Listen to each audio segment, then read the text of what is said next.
Well, good morning, everybody. If there's a chance I haven't met you yet, my name is Rob, and I'm the pastor here. And before I get started today, today's message is rated PG. I'm not going to get into anything graphic, but just the nature of the topic is going to lend itself to dealing with some delicate subject matter. So, parents, be forewarned. I'm going to start with a confession. I committed idolatry this week. Ooh, I actually got a laugh. I honestly wasn't expecting a laugh. Now, part of me wondered if you were going to hear that correctly. I wonder if anyone thought I said I committed adultery this week. How would you feel if I said that? Would you react differently? If I came up here and I said, I have a confession to make, I committed adultery this week, I'm guessing there wouldn't be a laugh. Unless it was like so out there that people thought he must be making a joke because, our pastor would never do anything like that. And yet, there are pastors who have done that. My guess is if I were to admit this morning that I had committed adultery this week, I'd be having a meeting with the board right after the service. Maybe during the service. Yeah. And my parents, yeah. Certainly with my wife, yeah. And yet, show of hands, anyone here thinks that the sin of idolatry is less important than the sin of adultery? I think you can make the argument it's actually worse. It's actually breaking the greatest commandment. We just finished a series talking about, God standing there with his open arms, and part of that was talking about the greatest commandment, love the Lord your God with all your mind, heart, soul, and strength. And so, when you stand before God and man, and a preacher or a government official or someone pronounces you husband and wife, you are saying that, I will love you above all others, and I will never break that bond. I will not have intimate relationships with anyone else. But when you become a Christian, you're saying the same thing about Jesus. And when we fail to love God with all our heart, mind, soul, and strength, I would say it's probably because we're committing idolatry. I think the main reason we don't find the idea of idolatry as shocking is because we all do it on a regular basis. And maybe there's a part of you right now who's thinking, that's crazy. I don't commit idolatry on a regular basis because maybe your definition of idolatry is kind of archaic. You think of this kind of an image, some kind of statue made of stone or wood or something like that you are bowing down to.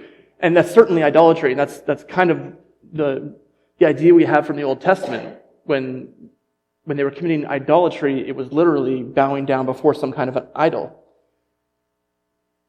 Philippians 3:19 mentions, a sin of some people, but the specific wording there is, their God is their stomach.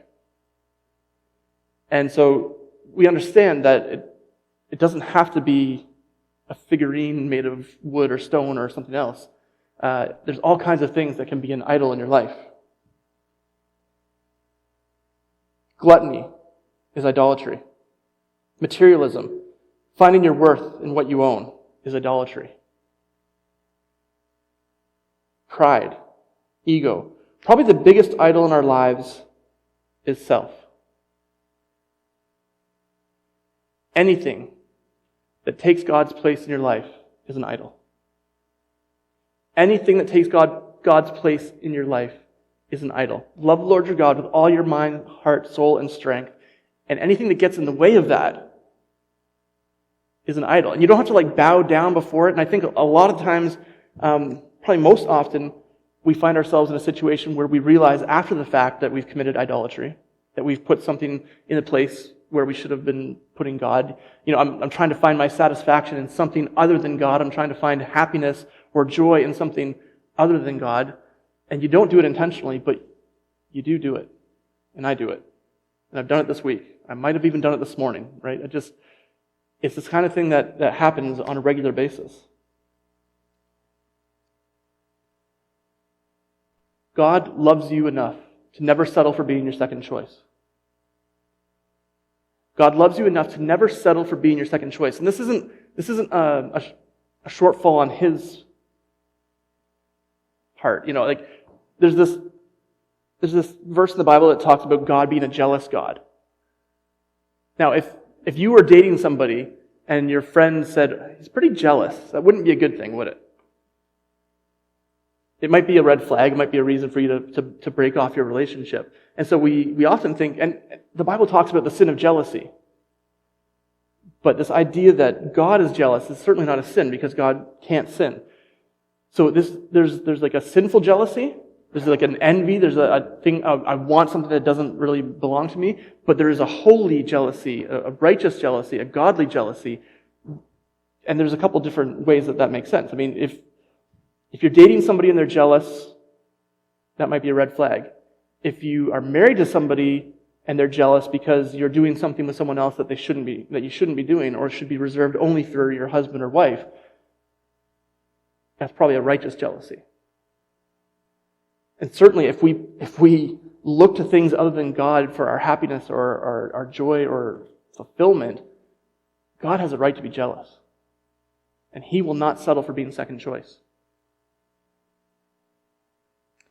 Today we're going to find out that idolatry and adultery are more closely related than you might think. We're starting a series called Brokenhearted. It's based on the Book of Hosea. It tells us God's heart and how he feels when his people choose something else instead of him.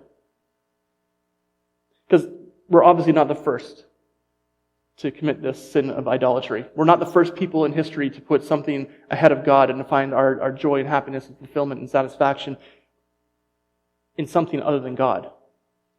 It has been going on for thousands of years. Hosea was a prophet in the northern kingdom. He was the first of the minor prophets. So if you read through your Bible, you're going to get, the first 5 books of the Bible called the Pentateuch, and you're going to get the history, there's some poetry in there, and then you get to the prophetic writings. And there are 4 books in the prophetic writings, I guess. Lamentations is also in there because it was written by Jeremiah. But they're big. And I'll be honest, I don't enjoy the prophets. I don't really enjoy reading the prophets because there's so much doom and gloom. There's so much, you just wish they would smarten up and get their act together. And it's just verse, and it's also kind of, a lot of it's poetry, which is sometimes hard to read. But it's just over and over and over again, God's representative telling his people, this is how you're making God feel. This is what you're doing to ruin your relationship with God. And it's just, the major prophets are big and long ones. The minor prophets tend to be a little shorter. Hosea, I think, is the biggest one. But he's the first of the minor prophets. But understand, minor is only in the length. All right? Major because it's long, minor because it's short. But the topic, the information that you're given is no less important. Hosea lived in the northern kingdom, and he prophesied to the northern kingdom. So, quick history lesson, Israelites get free from Egypt. They spend 40 years in the desert, in the wilderness. They enter into the promised land. Eventually, they conquer the nations there, and they have a king to themselves, Saul, and then David comes along, and then Solomon comes along. But right after Solomon's reign, there's a split. And you've got the southern kingdom, which is made up of just 2 tribes, and the northern kingdom, which is made up of 10 tribes.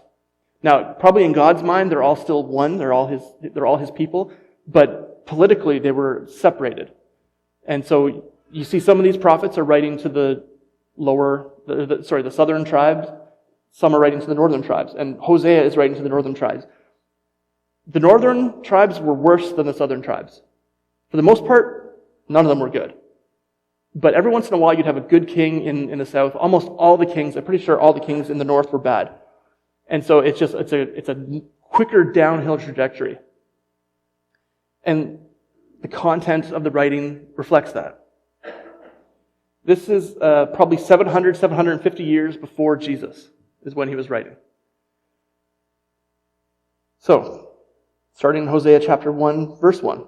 The Lord gave this message to Hosea, son of Beeri, during the years when Uzziah, Jotham, Ahaz, and Hezekiah were kings in Judah, and Jeroboam, son of Jehoash was king of Israel. So this is basically just giving us a little bit of political information to help us date it. So when these were the kings in the south, this was the king in the north, and there's more kings that just, he started when Jeroboam was the king. This is when Hosea was writing. And in fact, he writes pretty much right up until the end of the northern kingdom.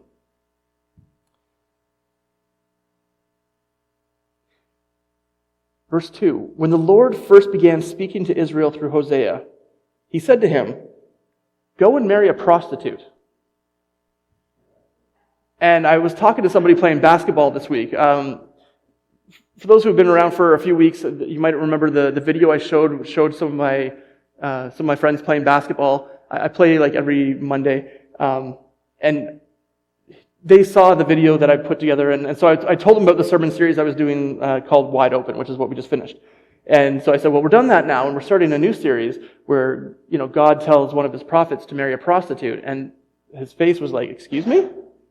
Because it sounds ridiculous. It sounds like I'm making a joke. It sounds like something you'd see on Saturday Night Live or something like that.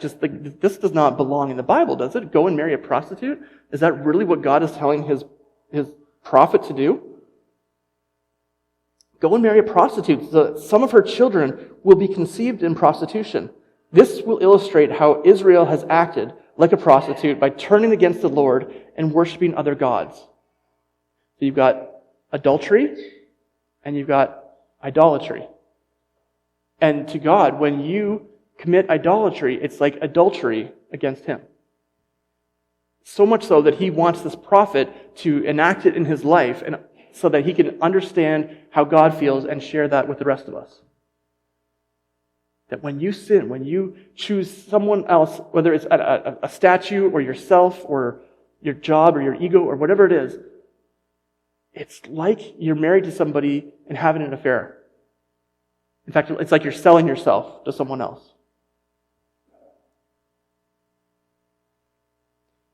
Now, there's some question about whether the woman he marries was a prostitute at the time, or whether it was somebody who was like a temple prostitute, or whether it was somebody who God told Hosea that marry this woman, eventually she's going to become a prostitute. Probably the latter, based on the text, but we don't know for sure. But just imagine that, personally, I wish I would have a different kind of prophecy. God said to you, go and marry somebody who's going to go have affairs and have children conceived in prostitution. Honestly, I'd be like, is there another job you can give me? I don't want to sign up for that. But that's what he was called to. So this idea of being married to God, Isaiah 54, verse 5. Isaiah wrote around the same time as Hosea. He said, "For your Creator will be your husband. The Lord of heaven's armies is his name. He is your Redeemer, the Holy One of Israel, the God of all the earth." We see this imagery again and again and again throughout Scripture, this idea that God is like in a marriage relationship with his people. We see it in the New Testament as well. It's like the church is the bride of Christ. When you become a Christian, it's like you become married to God. And so again, when you break from that, it's like you're committing idolatry and adultery. So Hosea married Gomer, the daughter of Diblaim. I know we still have some women who are pregnant in the church. If you're thinking of a name, I'm not sure I'd go with Gomer. Isn't it interesting that there are so many names that are biblical that have carried through to this day? Sarah, Elizabeth. I have an Abigail, an Anna in my family. You don't hear a lot of Jezebels today, do you? You don't hear a lot of Gomers.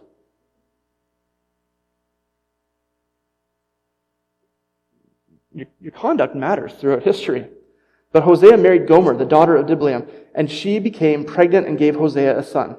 And the Lord said, "Name the child Jezreel, for I am about to punish King Jehu's dynasty, to avenge the murders he committed at Jezreel. In fact, I will bring an end to Israel's independence. I will break its military power in the Jezreel Valley." So the word Jezreel actually originally meant planting, like to be planted, like sowing seed. It's probably a kind of a good thing.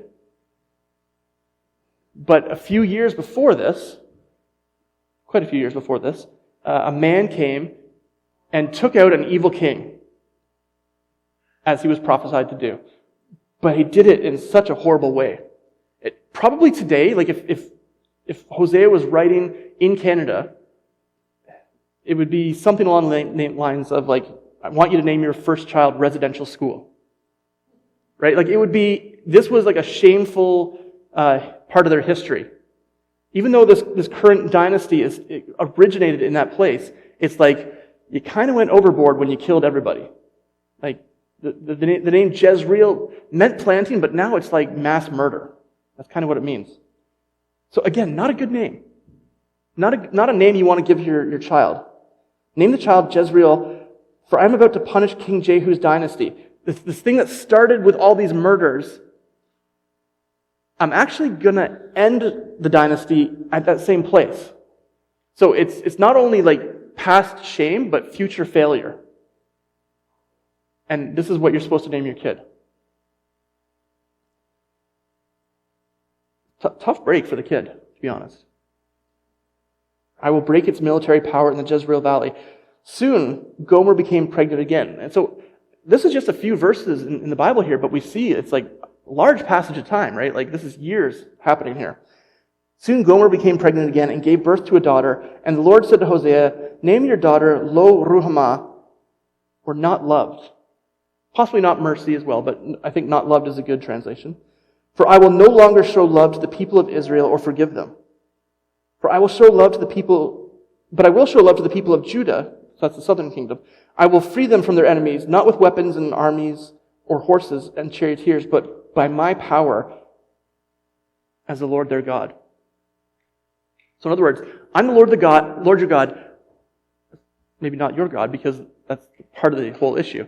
I am the Lord. I am God. I have the power to save your people, but I'm not going to do it. I'm not going to show love to you. I'm going to show love to the southern kingdom, but not your kingdom, because you have rejected me. But again, tough beat for the kid. This is like your daughter and you're naming her unloved. You got to see a counselor after that. After Gomer had weaned Lo Ruhamah, she again became pregnant and gave birth to a second son. And the Lord said, name him Lo Ami, not my people. For Israel is not my people, and I am not their God. And there's a good chance probably that this was a child that was born, it was pretty obvious maybe that it wasn't Hosea's child. I'm maybe adding a little conjecture there, but it kind of makes sense with the text here. You know, you've got a wife who is bearing children out of prostitution, and you're now naming this child not my child.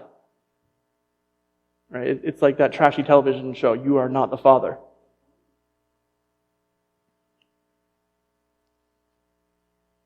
So, here are my kids. Mass murder, unloved, not mine. It's no good for anybody. But then, we get the word yet. Or but might fit in here, but yet the time will come when Israel's people will be like the sands of the seashore, too many to count. Then at the place where they were told, you are not my people, it will be said, you are children of the living God. Okay, it's now you're being adopted. Right? You weren't my people, but now you are. So here's the judgment that I'm pronouncing, but a time's going to come. Right? Like, you're going to go through some tough times, it's going to be difficult, it's going to be awful, but a time's going to come. You're going to look forward to that moment. Someday, a time will come where people who were not my child are now adopted again.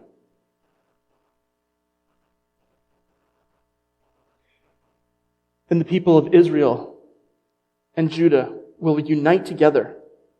They will choose one leader for themselves, and they will return from exile together. What a day that will be. The day of Jezreel, when God will plant his people in this land. So you've got your kid who's not mine is now mine. The kid who is known for like shame and mass murder, I'm going to recover that name. I'm going to redeem that name to mean actually planted, sowed, positive things. I will again plant people in this land.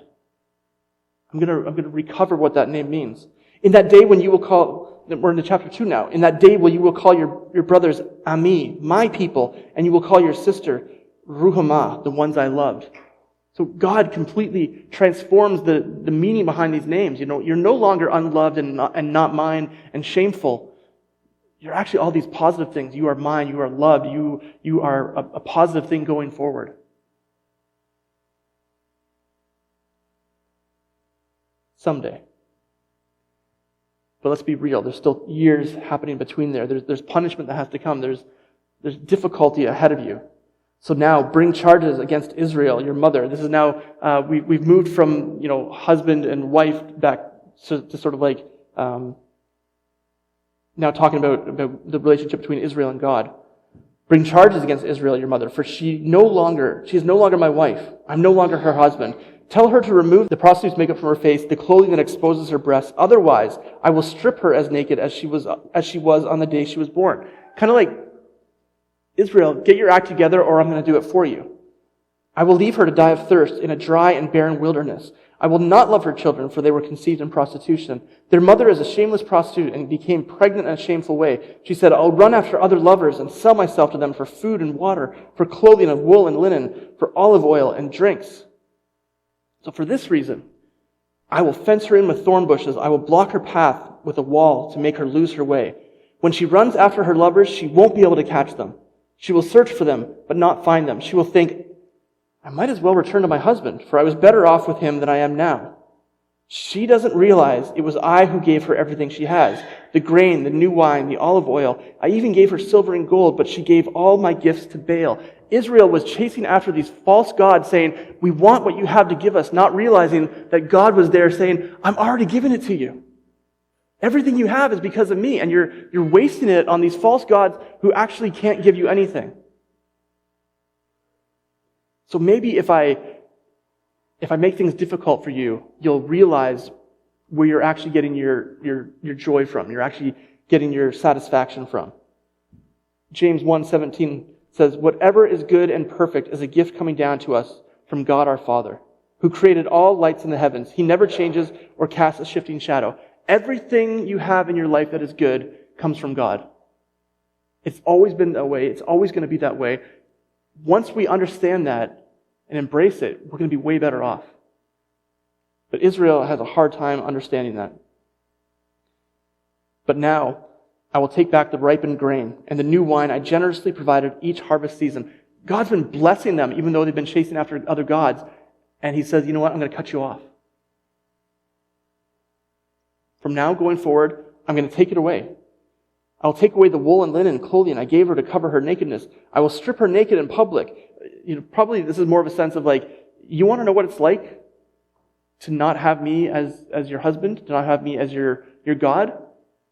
This is what it's like. You have nothing. So in a sense, he strips her naked in public while all her lovers look on. No one will be able to rescue her from my hands. I'll put an end to her annual festivals, her new moon celebrations, her Sabbath days, all her appointed festivals. God took people who were in slavery, who had to work their fingers to the bone every day, and he said, I want you to rest. I want you to party. I want you to have a good time. And they turned their back on God. So he said, then I'm going to take it away. I'll take away your celebrations since you're focusing on the wrong thing. You're actually taking these celebrations that are meant to celebrate our relationship and you're giving it to somebody else. I'll destroy her grapevines and fig trees, things she claimed her lovers gave her. I will let them grow into tangled thickets where only wild animals will eat the fruit. I will punish her for all the times when she burned incense to her images of Baal, when she put on her earrings and jewels and went out to look for her lovers but forgot all about me, says the Lord. But then I will win her back once again. I will lead her into the desert and speak tenderly to her there. I will return her vineyards to her. I will transform the valley of trouble into a gateway of hope. She will give herself to me there as she did long ago when she was young, when I freed her from her captivity in Egypt. Like God's going to let bad things happen so that the people of Israel realize that they need God. And when that day comes, says the Lord, you will call me my husband instead of my master. Now, I believe that this section here is talking about a day yet to come. That this is something we look forward to. You know, this is like the paradise of the future. O Israel, I will wipe the many names of Baal from your lips, and you will never mention them again. On that day, I will make a covenant with all the wild animals, the birds of the sky, the animals that scurry along the ground, so that they will not harm you. I will remove all weapons of war from the land, all swords and bows, so that you can live unafraid in peace and safety. I will make you my wife forever, showing you righteousness and justice, unfailing love and compassion. I will be faithful to you and make you mine, and you will finally know me as the Lord. I mean, again, there's things in here that say to me, this hasn't happened yet. Not for God's people, not for us. You know, there's still bad things happening in the land, but a day is coming when that will happen. In that day I will answer, says the Lord. I will answer the sky as it pleads for the clouds. The sky will answer the earth with rain. Then the earth will answer the thirsty cries of the grain, the grapevines, the olive trees. They in turn will answer, Jezreel, God plants. I will redeem that word. At that time I will plant the crops of Israelites and raise them for myself. I will show love to those called not loved, and those I called not my people. I will say, now you are my people. And they will reply, you are our God. So he takes this like horrible situation and says, the day is coming when I'm going to make it right. I'm going to transform things back into the way they should be. The Lord said to me, go and love your wife again. Even though she commits adultery with another lover, this will illustrate that the Lord still loves Israel. Even though the people have turned to their other gods and love to worship them. I mean, this is the kind of God that we follow. A God who loves us even though we regularly break the law. Even though we fail to love God with all our heart, mind, soul, and strength, He still loves us.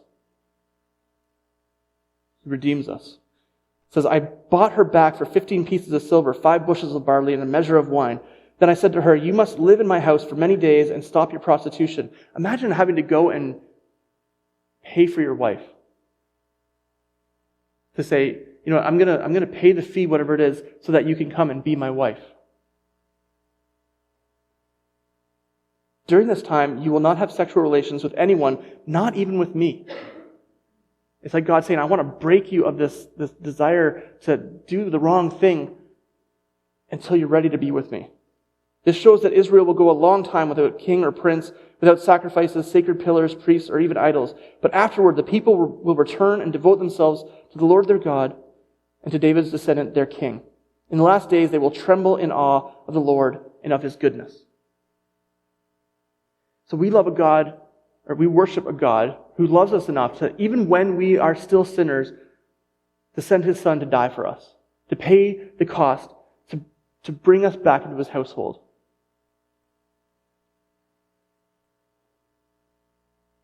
That's a God worth loving. That's a God worth worshiping. That's a God worth putting first. God refuses to be second choice in your life. So you need to put God first in everything. When you choose to put your faith in Jesus, you are entering into a marriage relationship with God. Again, the imagery of marriage in the Old and New Testament. It's so clearly there. And anything we put before Jesus is idolatry and adultery. God wants to have the closest possible relationship with you. And He doesn't want anything else to get in the way. Because He loves you. Because He wants the best for you. I'm going to invite our worship team to come back up. We've got some reflection questions here as they come up. And again, these will be available online.